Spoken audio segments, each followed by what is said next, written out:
An update on the COVID-19 situation here. 170 new cases were confirmed today, including 6 community cases. Now, this is the most in the community this month. Right. Well, of the 6, 3 were Singaporeans or permanent residents, and the other 3 were work pass holders. There were also 13 imported cases who had been placed on stay-home notices upon their arrival in Singapore.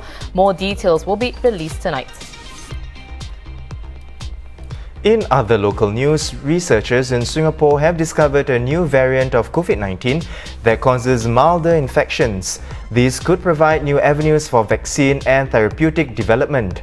The latest reported variant of the SARS-CoV-2 virus, which causes COVID-19, emerged in Wuhan early in the pandemic and was exported to Singapore and Taiwan.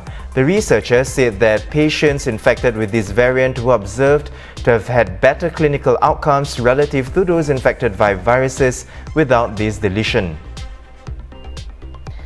Candidates in this year's general election spent $9.1 million on the campaign. That's $2 million more than in 2015. According to expenses submitted to the Elections Department, People's Action Party candidates spent a total of $6.97 million, while opposition candidates spent $2.16 million.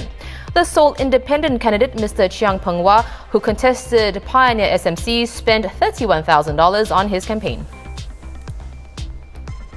From today, all customer-facing staff at Tangs can don religious headgear while at work if they choose to do so.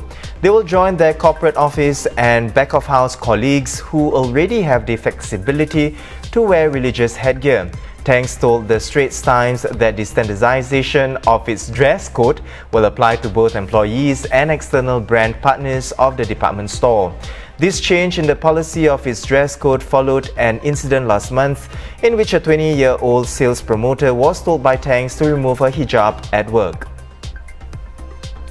Construction work has resumed at 89 BTO sites in Singapore with safeguards and precautions in place to prevent a resurgence of COVID-19. Now, only one site is pending approval from the Building and Construction Authority. Well, within each approved site, there's a demarcation of work zones, which includes a dedicated rest area and toilet facilities for each zone. Workers are split into teams, and each team is restricted to working within a single zone. Eating, resting and reporting times are staggered for different teams to reduce possible congregation of workers. Other safe management measures include automated temperature taking and safe entry scanning at the entrance. National Development Minister Desmond Lee visited the Senja Valley BTO site in Bukit Panjang today to observe some of the measures. He also reassured homeowners that HDB will continue to do their best to minimize delays for all other BTO projects.